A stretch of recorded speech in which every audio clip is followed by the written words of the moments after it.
Could your limited company be breaking the law? Well, if you don't have company registers, you could well be. As a business accountant, my team and I help small businesses all day long on their journey. And one of the most common things we see these days is somebody's heard it's a great idea to form a limited company. They might even have heard me say it on here, and then they've gone and they've formed this company for cheap online, straight to a company's house or similar. Now, what happens when you do that is you don't get something called the company registers, and you need to have those by law. And in this video, I wanted to talk about what they are, the type of things that need to be in them, and why it's important really to make sure that you've got them, because there are hefty penalties for not having them. So before we get into the video, if you like this type of stuff, click the subscribe button below and you get notified whenever we release more content just like it. So let's get into it. The best place to start will be to say, what are company registers? So in the olden days, so actually it wasn't that long ago, and it's still, you can still buy them like this, but it used to be an actual big binder. So we used to have them in our office. We used to have hundreds of them, these big binders that were people's, you used to sort of buy them. So when you formed it originally, you used to get it in a nice little file, and it had all these different bits of paper in it. Now, these bits of paper are the registers. Of course, these days they can be and are more commonly kept as digital documents, because you can just update them. They're quite often just a Word document or something like that. But what they really contain is information on who owns the company, the history of that ownership, and the people in control of it. It's really based around that. And the idea, of course, is that Companies House then know what happens. Anybody who's involved, a member of that company who owns some of the shares or something like that, can also find out who's in control. Because if you imagine, for a small company, it might be you're the owner and the director, and there's not a lot in there. But for a larger company, there's going to be more people involved and everything else, and it doesn't really matter. The law doesn't change. It's still the same. You still need these registers. Then you might think, well, if it's only me,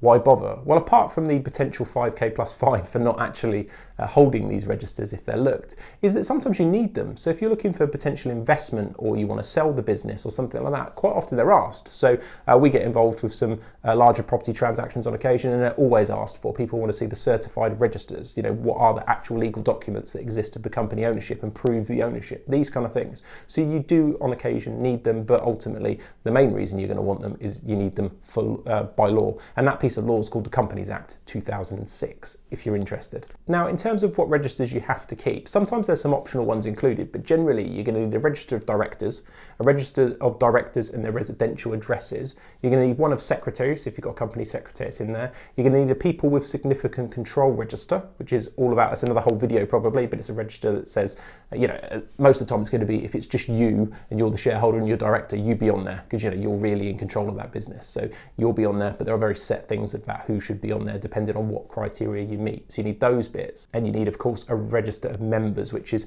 the shareholders, the people that own the shares of the company and ultimately own the company. Now, on top of that, you might find that if you were to buy some registers, they might also give you one where they call it like share allotments, which is where you've issued shares, and share transfers. Sometimes they're combined into other documents, but ultimately, if you imagine, it's just the history of the company.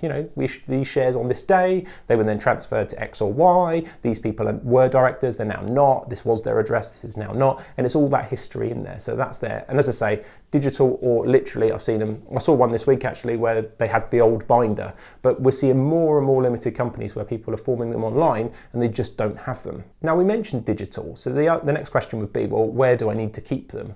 It seems a bit odd that I have to have this thing on my shelf. Well, actually, you have to hold it at your company's registered office. So sometimes you might have an accountant where you're using their registered office address to keep your address off the public record. Now, that's quite normal, so therefore your accountant would normally have them. Or and actually, a lot of the time, the accountants are the people producing them, so not always, but quite often. Or you have it at what they call a sale address, a alternative inspection location. So you can say, look, if you want to turn up and look at them, they're at this other location. So it needs to be one of those two things. So, and of course, if it's digital, that's easy. You can just, have it wherever really, but it should be on one of those two things. Now then, I mentioned there about people inspecting them. So the other thing you'd want to know is who can see them? Well, actually, anyone who's a member of the companies, if you're a shareholder and you've got some sort of ownership, you can request to see those. And actually, there are timescales mentioned about when they should be available and all this kind of stuff, but ultimately they should be able to see them and they should be able to see them free of charge. But there is also the opportunity for the public to see them if they're requested. But there's a lot of caveats to that and conditions, but just know that it is possible that a public person at a cost could actually ask to see your registers. Now, a lot of this stuff's available at Companies House, but not to the detail that the registers hold. So quite often you would have you might have, like now, if you go on Companies House and search up a limited company, you'd find the director, but you wouldn't see their full date of birth, where in a register you would see their full date of birth. So there are a lot more detail in there. You can also hide directors' residential addresses by using a director's service address online. In the registers, as we've already mentioned, the actual true residential addresses are there. So the public could request, but they have to, there's various different reasons and hoops to jump through in order to get that. But it's just knowing that that is possible.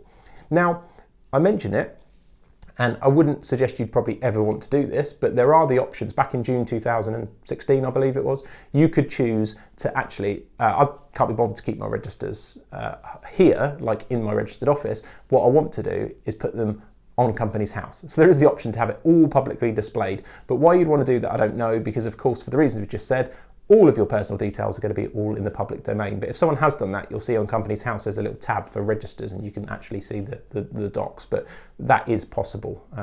Yeah, whether you want to do that or not, I doubt. Now, you might have listened to this and got to it and go, okay, well, I don't have them. So what am I going to do? Well, the answer is, now you know you don't have them and you know you should have them, go and get them sorted. Now, some accountants will do them, solicitors will do them. There might be even places online I've not particularly looked. We do them, surprise.